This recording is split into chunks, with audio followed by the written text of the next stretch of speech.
નમસ્કાર દર્શક મિત્રો, આપ જોઈ રહ્યા છો સમ્રાટ સમાચાર। હવે જોઈએ અગત્યના સમાચાર।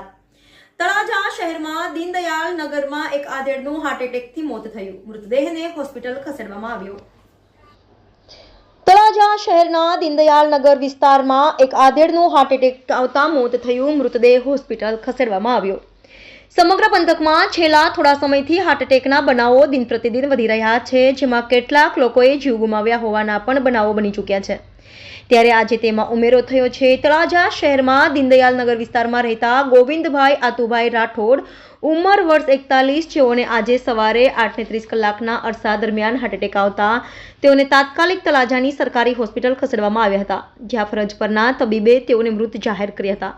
હાલ તેમના મૃતદેહને સરકારી હોસ્પિટલ ખાતે પીએમ અર્થે ખસેડવામાં આવ્યો છે। બનાવને લઈને પરિવારજનોમાં ભારે શોક છવાઈ ગયો હતો।